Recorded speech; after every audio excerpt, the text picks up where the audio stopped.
고린도전서 9장 16절에서 27절 말씀을 근거로 속도보다 중요한 것은 방향이다 라는 제목으로 하나님 말씀 증거하겠습니다. 나의 사랑 천국 같은 내 교회 고린도전서 강의 19번째 시간입니다. 바울은 자신의 신앙생활을 또 자신의 인생을 정리하면서 한마디로 자신의 인생을 정의합니다. 그것은 부르심의 상을 위하여 달려가는 인생을 살았다라고 그렇게 정의하고 있습니다.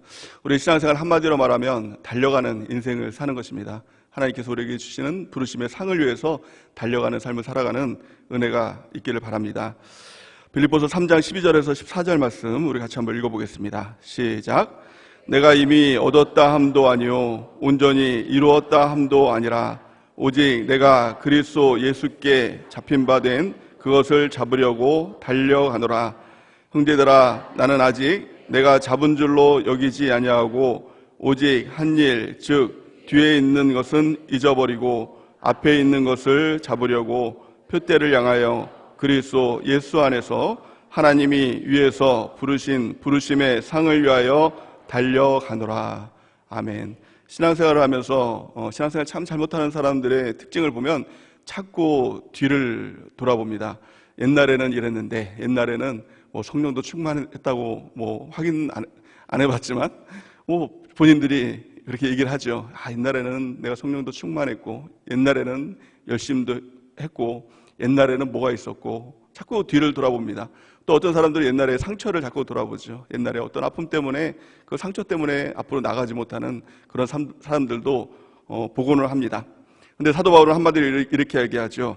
오직 한 일, 즉 뒤에 있는 것은 잊어버리고 앞에 있는 것을 잡으려고 표대를 향하여 그래서 예수 안에서 하나님이 위에서 부르신 부르심의 상을 위하여 달려가노라.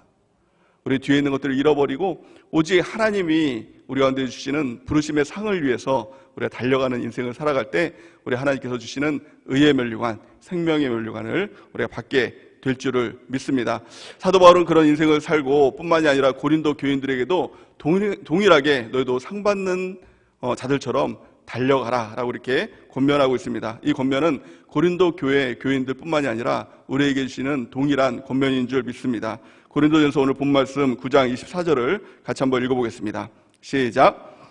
운동장에서 다름질하는 자들이 다 달릴지라도 오직 상을 받는 사람은 한 사람인 줄을 너희가 알지 못하느냐. 너희도 상을 받도록 이와 같이 다름질하라. 아멘. 그래서 신앙생활 한마디로 말하면 전진하는 것입니다. 다름질하는 것입니다.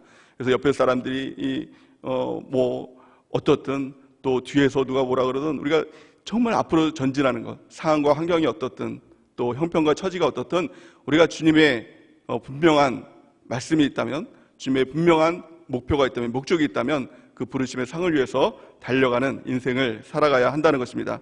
예수님께서도 말씀하셨죠. 누가복음 9장 62절에 보니까 예수께서 이르시되 손에 쟁기를 잡고 뒤를 돌아보는 자는 하나님의 나라에 합당하지 아니하니라 하시니라. 아멘. 손에 쟁기를 잡고 하나님의 사명을 붙들고 자꾸 뒤를 돌아보는 사람은 하나님 나라에 합당하지 않다라는 것입니다. 신앙생활은 뒤로 돌아가는 것이 없는 것입니다. 뒤로 물러가면 멸망이다라고 성경은 분명하게 우리에게 말씀을 하고 있습니다. 히브리서 10장 38절에서 39절 말씀 같이 한번 읽어보겠습니다. 시작. 나의 의인은 믿음으로 말미암아 살리라. 또한 뒤로 물러가면 내 마음이 그를 기뻐하지 아니하리라 하셨느니라.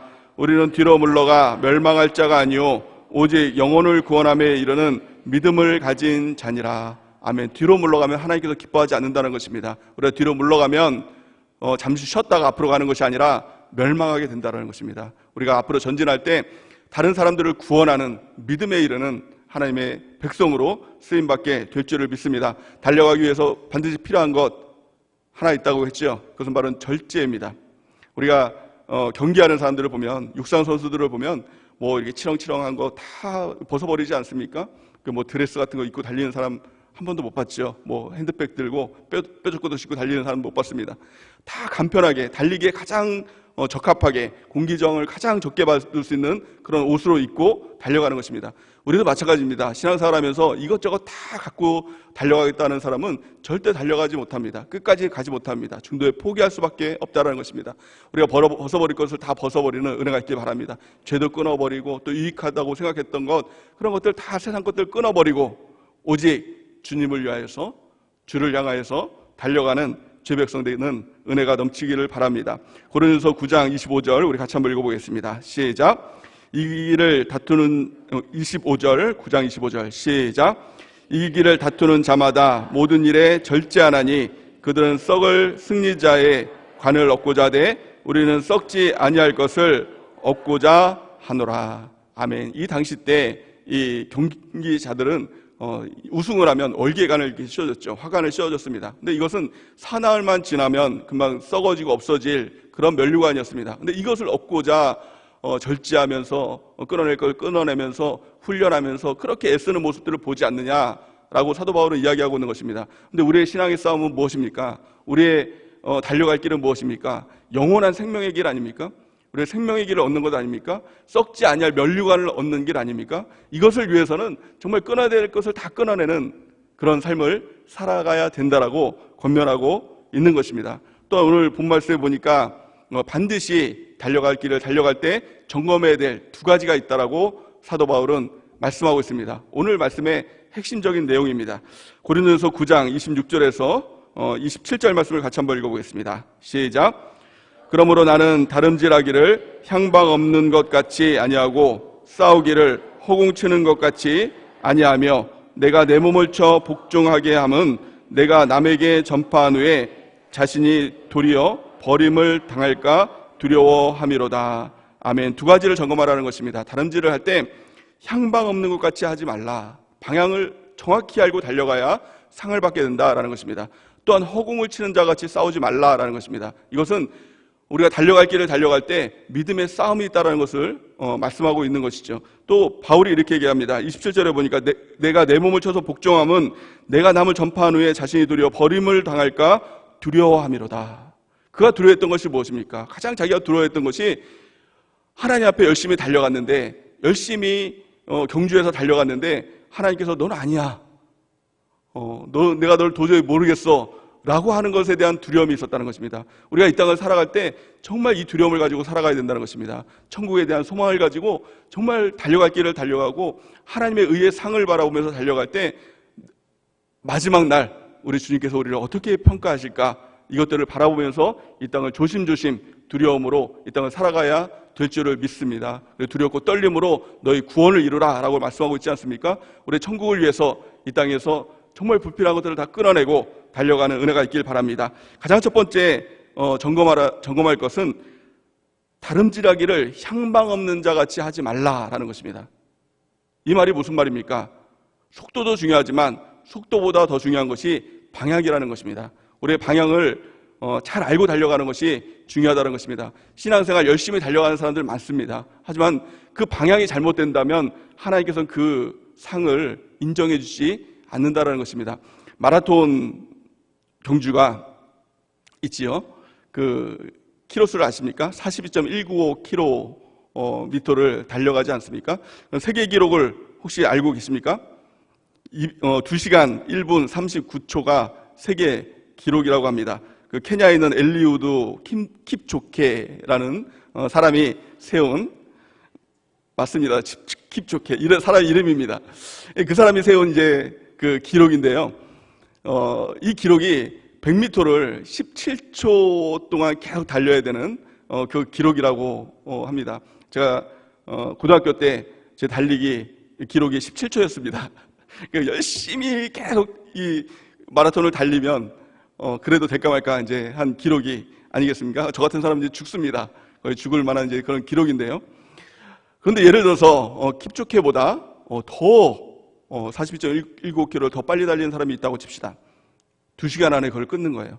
10분을 줄이는데 그게 뭐 100년이 걸린다고 그러죠? 그 기록이, 그 시간이 100년이 걸릴 정도로 그 기록을 단축하는 것이 굉장히 힘들다고 합니다. 근데 예를 들어서 어떤 사람이 2시간 안에 42.195km를 끊는 사람이 있다고 칩시다. 열심히 달렸습니다. 근데 어디서 뛰냐면 자기 집 앞마당에서 뛴 겁니다. 열심히 42.19km를 뛰어서 2시간을 딱 돌파를 했습니다. 근데 이 기록을 가지고 올림픽 위원장을 찾아간 겁니다. 그래서 나에게 올림픽 금메달을 주세요 라고 한 겁니다. 그때 올림픽 위원장이 뭐라고 얘기했을까요? 한마디로 이렇게 얘기했습니다. 내가 너를 도무지 알지 못하겠다, 이렇게 이야기를 했다 그러죠. 그러니까 자기가 열심히 했어요. 그 사람은 정말 열심히 했습니다. 42.19km 그 기록을, 그 거리를 열심히 달려가지고 기록을 깬 겁니다. 그런데 방향이 잘못되니까 그 기록은 아무것도 아니고, 그는 아무것도 아니게 되는 것이죠. 근데 우리의 신앙도 마찬가지입니다. 우리의 신앙을 열심히 달려가는 사람들이 있다는 것입니다. 그래 마지막 날 예수님 앞에서 내가 열심히 신앙생활 달렸습니다. 42.19km를 열심히 달렸습니다. 2시간 안에 돌파했습니다. 이런 사람들이 나타나게 된다는 것입니다. 근데 우리 예수님의 답변은 내가 너를 도무지 알지 못하겠다, 이렇게 말씀한다고 하는 것입니다. 그것이 마태복음 7장 22절에서 23절 말씀이죠. 우리 같이 한번 읽어보겠습니다. 시작.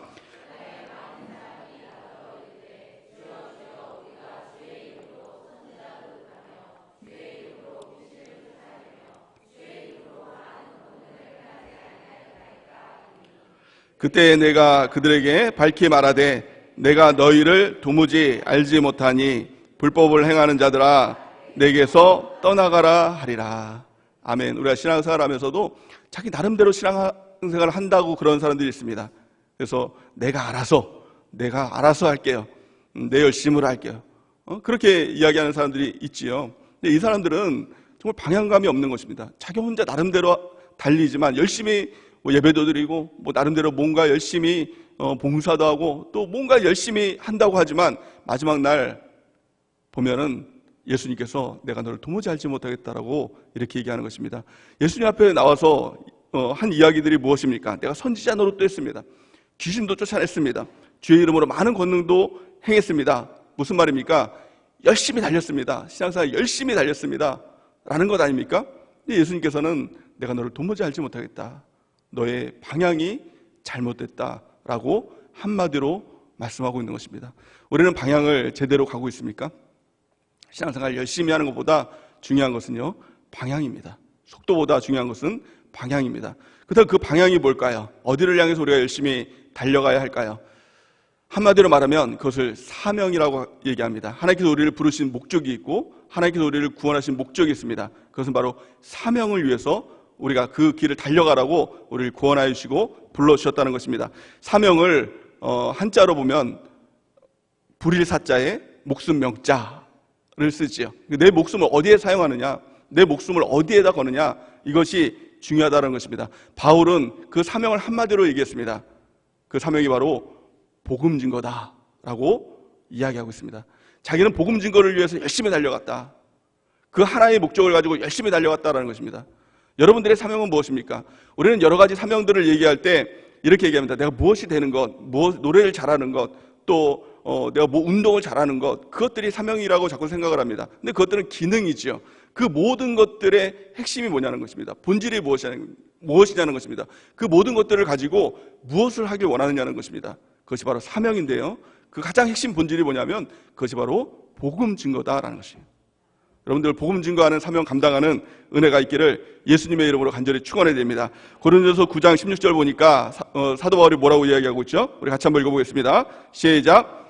내가 복음을 전할지라도 자랑할 것이 없음은 내가 부득불 할 일임이니라. 만일 복음을 전하지 아니하면 내게 화가 있을 것이로다.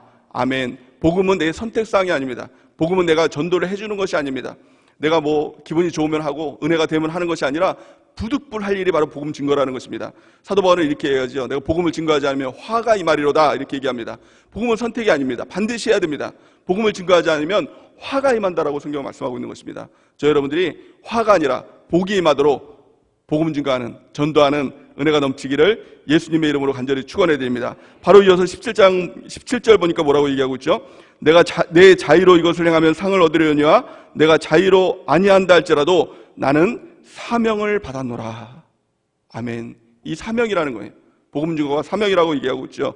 또 18절 보니까 그런즉 내 상이 무엇이냐, 내가 복음을 전할 때 값없이 전하고 복음으로 말미암아 내게 있는 권리를 다 쓰지 아니한 이것이로다. 아멘. 사도 바울은 복음을 위해서 자기 권리를 다 쓰지 않았다는 것입니다. 권리를 포기했다는 것입니다. 복음을 위해서 달려가는 삶을 살아갔다라고 말씀하고 있는 것입니다. 그 삶이 구체적으로 무엇입니까? 우리 19절 말씀을 같이 한번 읽어보겠습니다. 시작. 내가 모든 사람에게서 자유로우나 스스로 모든 사람에게 종이 된 것은 더 많은 사람을 얻고자 함이니라. 아멘. 사도 바울은 자유로운 인생이었죠. 근데 그 사람에게, 이방인들에게도 종 같은 그런 삶을 살았다는 것입니다. 자유인이나 종의 삶을 살았다는 것입니다. 그 이유는 무엇입니까? 더 많은 사람들을 얻고자 함이니라 라는 것입니다. 우리가 복음 전할 때 때로는 모진 소리도 듣고 또 어떤 사람을 섬기기도 하고 정말 종 같은 그런 일들을 하지 않습니까? 근데 그 모든 것 가운데 하나님의 상이 있다는 것입니다. 그것이 바로 달려가는 인생이라는 것입니다. 더 구체적으로 뭐라고 말씀하고 있죠? 20절에서 23절 우리 같이 한번 읽어보겠습니다. 시작. 유대인들에게 내가 유대인과 같이 된 것은 유대인들을 얻고자 하며 율법 아래 있는 자들에게는 내가 율법 아래 있지 아니하나 율법 아래 있는 자 같이 된 것은 율법 아래 있는 자들을 얻고자 하며 율법 없는 자들에게는 내가 하나님께는 율법 없는 자가 아니요 도리어 그리스도의 율법 아래 있는 자이나 율법 없는 자와 같이 된 것은 율법 없는 자들을 얻고자 함이라. 약한 자들에게 내가 약한 자와 같이 된 것은 약한 자들을 얻고자 하며 내가 여러 사람에게 여러 모습이 된 것은 아무쪼록 몇 사람이라도 구원하고자 함이니 내가 복음을 위하여 모든 것을 행함은 복음에 참여하고자 함이라. 아멘. 한마디로 말하면 사도 바울은 이렇게 얘기하고 있는 것입니다. 23절 보니까 내가 복음을 위하여 모든 것을 행했다. 그 이유가 무엇입니까? 복음에 참여하고자 함이니라. 아멘. 우리의 경주는 무엇입니까? 복음에 참여하는 것입니다. 그 방향으로 달려가는 것. 여러분들의 방향은 어디입니까? 내가 예수님 믿고 잘 먹고 잘 사는 것이 방향입니까? 내 가족이 잘 되는 것이 방향입니까? 길이 잘못된 것입니다. 내가 무엇을 이루는 것이 신앙생활의 목적입니까? 그것은 신앙의 길이 잘못된 것입니다. 신앙생활은 나를 위한 신앙생활은 없는 것입니다. 하나님께서 나를 부르신 이유와 목적은 또 다른 영혼들을 구원하라고 복음 증거를 위해서 우리를 불러주신 줄 믿습니다. 우리가 그것들을 위해서 달려가는 삶을 살아갈 때 우리 하나님의 놀라운 복이 우리 가운데 있게 될 줄을 믿습니다. 고린도전서 9장 23절을 세 번역으로 보면 복음의 복이라는 말을 사용하고 있습니다. 우리 세 번역으로 한번 읽어볼까요? 고린도전서 9장 23절 시작. 나는 복음을 위하여 이 모든 것을 하고 있습니다. 그것은 내가 복음의 복에 동참하기 위함입니다. 아멘. 우리가 복음을 증거할 때 하나님께서 그 복음의 놀라운 복을 우리 가운데 허락해 주실 줄 믿습니다. 고린도서 9장 14절에 보니까 이와 같이 주께서도 복음 전하는 자들이 복음으로 말미암아 살리라 명하셨느니라. 우리 주님께서 명하신 겁니다. 복음 전하는 자는 복음으로 말미암아 살리라라는 것입니다. 복음 전하면 복음으로 말미암아 내가 살아나는 역사가 일어나게 된다는 것입니다. 우리 가운데 부족함이 있습니까? 여러 가지 부족함이 있습니까? 그것을 이 땅에서 채우려고 할수록 다 빠져나가는 것입니다. 그것은 바닷물을 먹는 것 같은 그런 아무 소용이 없는 것입니다. 그 방법은, 채울 수 있는 방법은 단 한 가지입니다. 복음 증거할 때 복음으로 말미암아 살아나는 역사가 일어나게 될 줄을 믿습니다. 복음 전하는 자들에게 하나님께서 재물과 영광과 생명으로 풍성하게 채워주시게 될 줄을 믿습니다.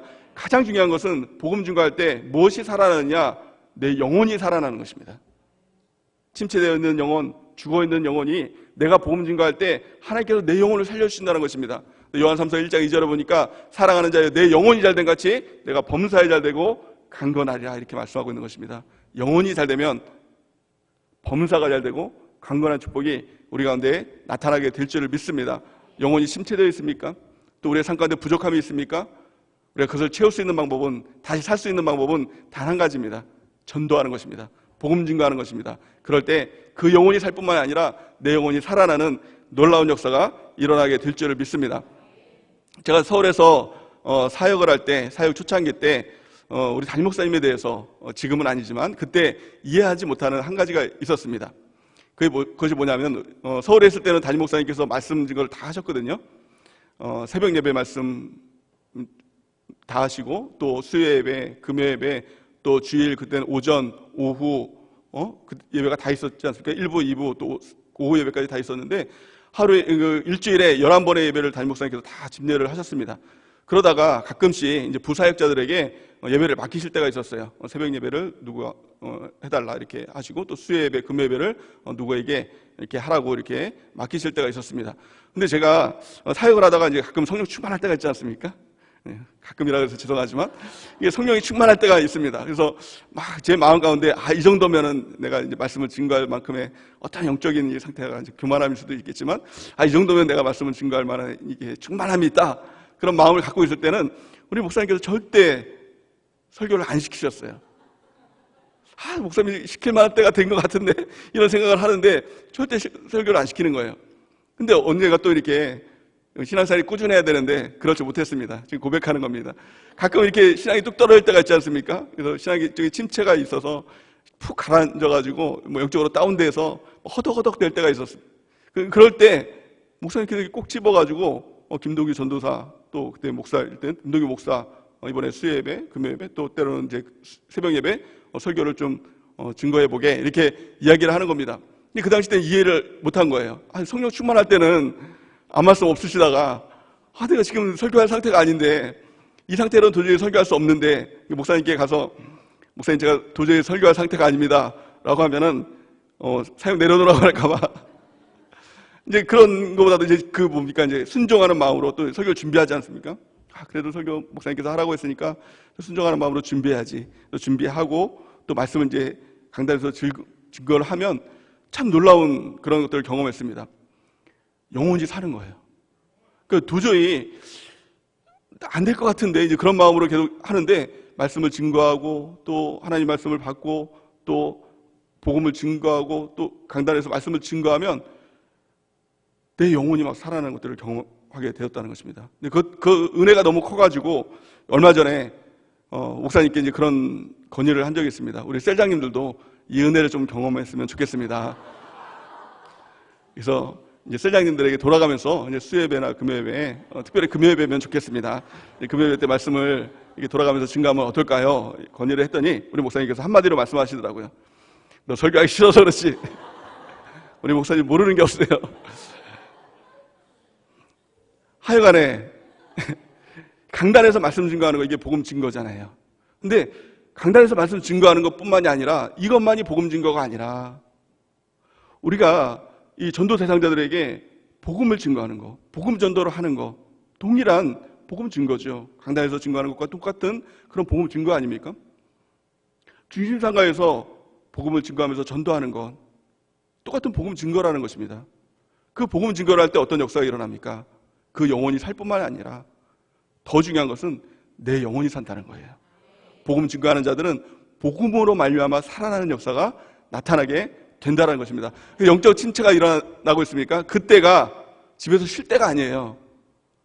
뒤로 물러나가면 침륜에 빠진, 멸망당하는 것입니다. 그때가 전도할 때예요. 앞으로 나갈 때예요. 그러면요, 하나님의 역사를 경험하게 될 줄을 믿습니다. 그래서 우리가 분명히 기억하시기 바랍니다. 영적 침체가 올 때가 복음 증거할 때구나. 내가 부족함이 있을 때, 뭔가가 없다라고 생각할 때, 그때가 복음 증거할 때구나. 우리가 복음으로 달려가는 주의 백성들의 은혜가 넘치기를 예수님의 이름으로 축원해 드립니다. 두 번째, 바울이 점검하라고 한 것이 무엇입니까? 우리 고린도전서 9장 26절을 다시 한번 읽어보겠습니다. 시작. 그러므로 나는 다름질하기를 향방 없는 것 같이 아니하고 싸우기를 허공치는 것 같이 아니하며. 아멘. 두 번째는 싸우기를 허공치는 것 같이 아니하며, 이렇게 얘기하고 있습니다. 복음 증거할 때 마귀라는 놈은요, 깜짝 놀랍니다. 복음이 뭐예요? 마귀를 물리치는 거거든요. 마귀의 정수리를 깨는 거거든요. 마귀의 머리를 그냥 도끼로 찍는 거랑 똑같은 겁니다. 그러니까 마귀가 공격을 당하면 어떻습니까? 이게 마귀도 이판사판 살기 죽기 아니면 살기로 이제 도전하거든요. 이게 마귀 발악을 하는 것입니다. 우는 사자와 같이 발악하는 겁니다. 그럴 때 어떡합니까? 우리가 믿음으로 선한 싸움을 싸워야 될 줄을 믿습니다. 이게 복음 증거하면 막 다 좋은 일만 일어나는 것이 아닙니다. 막 마귀가 여기저기서 막 복음 증거 못하도록 막 도전하는 것입니다. 그럴 때 분명한 것은요, 우리의 영적 시각으로 그것을 바라봐야 된다는 것입니다. 뭐라고 말씀하고 있습니까? 싸우기를 허공을 치는 것 같이 하지 말라는 것입니다. 마귀의 도전이 있는데 그것을 자꾸 마귀는 보지 못하고 허공을 막 쳐요. 그럼 누가 이기겠습니까? 마귀가 이기죠. 허공을 치는 것이 무엇이냐? 우리가 마귀를 바라보지 못하고 혈과 육을 바라보는 것이 허공을 치는 것입니다. 남편이 도전합니다. 마귀가 남편을 통해서 도전하면 자꾸 남편하고만 싸워요. 애들하고만 싸워요. 그리고 환경하고, 주변 환경하고만 싸워요. 이게 뭐예요? 이게 다 허공을 치는 것이라는 것입니다. 우리는 분명히 영적인 눈을 떠서 그 뒤에 도전하는 악한 마귀를 봐야 된다는 것입니다. 그럴 때 그 마귀를 향해서 이길 수 있는 능력 가운데 나가게 될 줄을 믿습니다. 사도 바울은 이렇게 고백합니다. 디모데 후서 4장 7절 보니까 나는 선한 싸움을 싸우고 나의 달려갈 길을 마치고 믿음을 지켰다 라고 말씀하고 있습니다. 선한 싸움을 싸우고 달려갈 길을 달려갔다는 것입니다. 우리가 선한 싸움을 싸우는 은혜가 있길 바랍니다. 그리고 복음을 들고 달려갈 길을 달려가는 은혜가 있기를 예수님의 이름으로 간절히 축원해 드립니다. 에베소서 6장 12절 보니까 우리의 씨름은 혈과 육을 상대하는 것이 아니요 통치자들과 권세들과 이 어둠의 세상 주관자들과 하늘에 있는 악의 영들을 상대함이라. 아멘이십니까? 우리가 영적인 도전이 있음을, 또 영적인 전쟁 가운데 있음을 우리가 인지하고 깨닫는 은혜가 있길 바랍니다. 그렇다면 어떻게 해야 됩니까? 영적인 도전이 있다면 우리가 어떻게 마귀를 대적하고 이길 수가 있을까요? 13절 말씀을 같이 한번 읽어볼까요? 에베소서 6장 13절 시작. 그러므로 하나님의 전신갑주를 취하라. 이는 악한 날에 너희가 능히 대적하고 모든 일을 행한 후에 서기 위함이라. 아멘. 전신갑주를 입어야 된다는 것입니다. 벌거벗은 상태로 잠옷바람으로 아무것도 안 입고 대적하면 마귀에게 다 공격당한다는 것입니다. 불화살에 쏘여서 무너지고 마귀의 칼에 휘둘려서 목 잘리고 죽는다는 것입니다. 전신갑주를 취하라는 거예요. 전신갑주가 무엇입니까? 우리 14절에서 17절 말씀 같이 한번 읽어보겠습니다. 시작.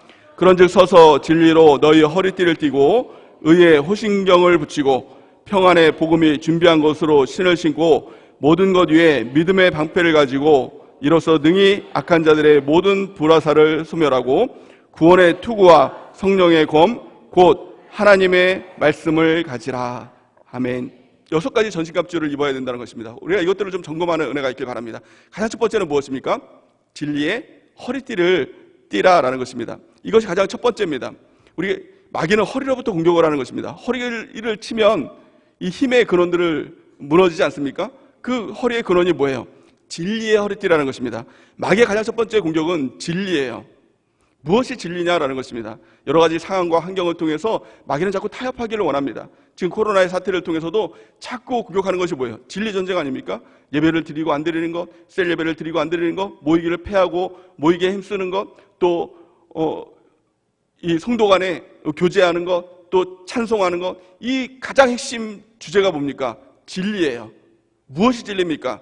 정부에서 말하는 것이 진리입니까? 세상 사람들이 말하는 것이 진리입니까? 아니면 말씀이 진리입니까? 성경이 진리입니까? 우리가 그 진리의 허리띠를 떼야 된다는 것입니다. 가장 중요한 것은 진리가 무엇이냐? 이것들을 바로 할 때 마귀를 이길 수 있는 능력 가운데 달려가게 될 줄을 믿습니다. 두 번째 입어야 될 전신갑주가 무엇입니까? 의의 호신경입니다. 우리가 마귀를 싸워서 이길 때도 한순간에 무너지는 순간이 있습니다. 그것이 뭐냐면 교만한 순간이에요. 그 교만이 뭐냐? 내가 했다. 이게 교만이거든요. 내 의가 들어가는 순간 어떤 일이 일어납니까? 의의 호신경이, 이 방패 아닙니까? 가슴을 막고 있는 방패가 벗겨집니다. 마귀의 불화살로 내 심장을 쏴서 죽는 것입니다.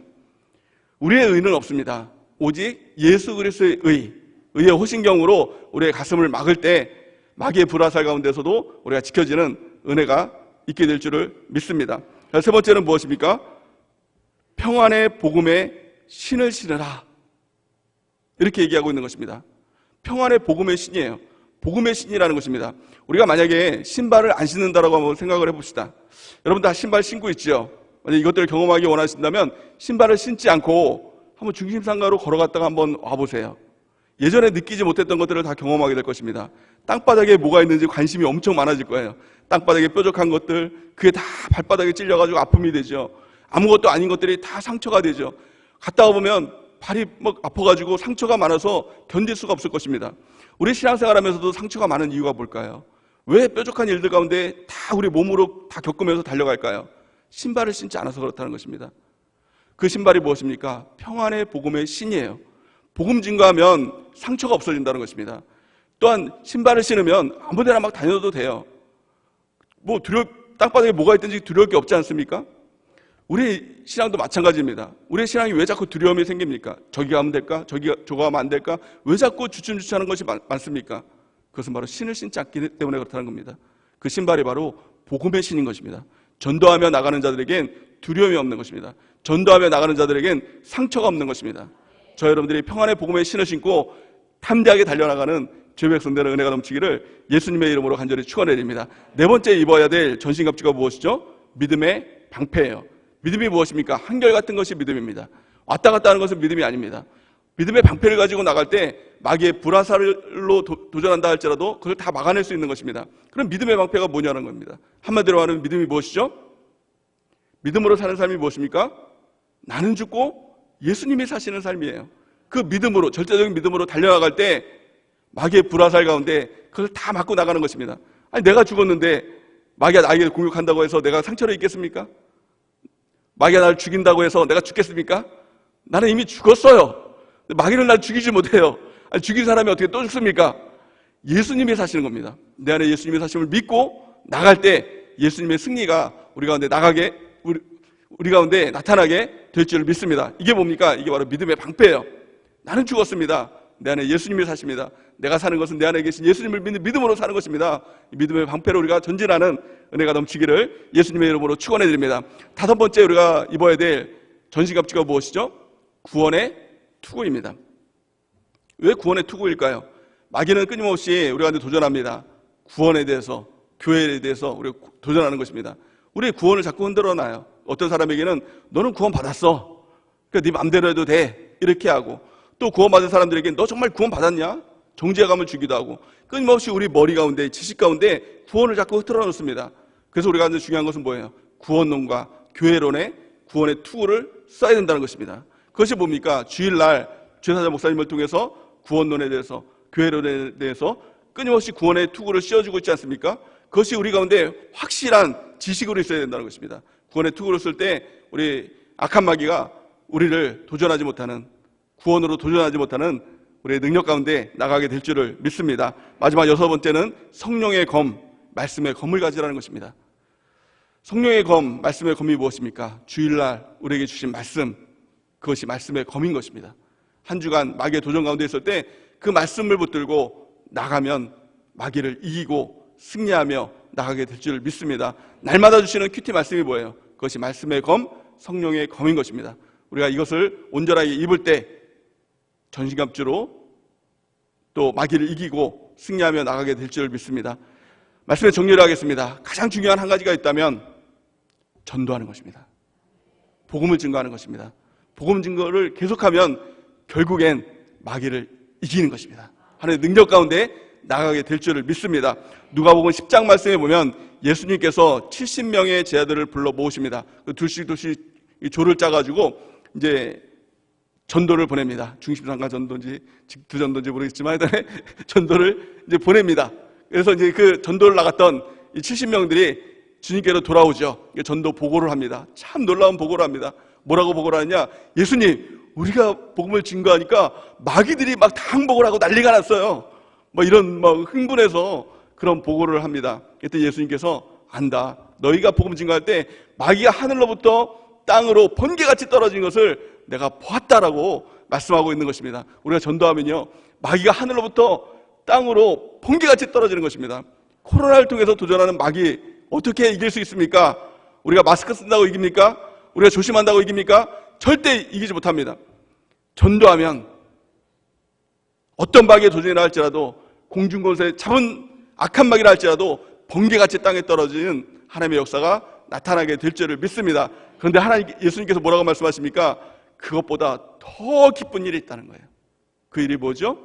너희의 이름이, 너희가 복음 증거할 때 하나님 나라에 기록되었어. 너희는 천국 가는 백성이 되었어. 얼마나 놀라운 말씀입니까? 얼마나 놀라운 말씀이에요. 복음 증거하는 자는요, 천국이 확실히 보장되어 있는 것입니다. 성경 우리 같이 한번 읽어볼까요? 누가복음 10장 17절에서 20절 말씀 우리 같이 한번 읽어보겠습니다. 시작. 70인이 기뻐하며 돌아와 이르되 주여 주의 이름이면 귀신들도 우리에게 항복하더이다. 예수께서 이르시되 사탄이 하늘로부터 번개같이 떨어지는 것을 내가 보았노라. 내가 너희에게 뱀과 전갈을 밟으며 원수의 모든 능력을 제어할 권능을 주었으니 너희를 해칠 자가 결코 없으리라. 그러나 귀신들이 너희에게 항복하는 것으로 기뻐하지 말고 너희의 이름이 하늘에 기록된 것으로 기뻐하라 하시니라. 아멘. 우리가 전도할 때 이 땅에서도 능력 가운데 살아가게 될 줄 믿습니다. 19절 말씀 보니까 내가 너희에게 뱀과 전갈을 밟으며 원수의 모든 능력을 제어할 권능을 주었으니 너희를 해칠 자가 결코 없으리라. 복음 증거하는 자에게 주신 하나님의 능력을 우리에게 주시는 것입니다. 더 중요한 것은요, 우리의 이름이 천국에 기록된 거. 천국 가는 것보다 더 기쁜 것이 어디 있어요? 더 놀라운 일이 어디 있어요? 복음 전하는 자들에게 하나님께서는 이것을 약속하고 있는 것입니다. 우리의 신앙 이제 더 이상 뒤돌아보지 맙시다. 쟁기를 들고 뒤돌아보는 자는 하나님 나라에 합당한 자가 아닙니다. 우리가 쟁기를 잡았다면 이제는 달려가야 되는 것입니다. 달려갈 때 내 열심으로 달려가면 아무 상이 없습니다. 우리 예수님께서 마지막 때 내가 너를 도무지 알지 못하겠다 이렇게 말씀하시는 것입니다. 분명한 목적을 가지고 분명한 사명을 가지고 달려가는 은혜가 있길 바랍니다. 그 목적, 사명이 무엇입니까? 그것이 바로 복음 증거입니다.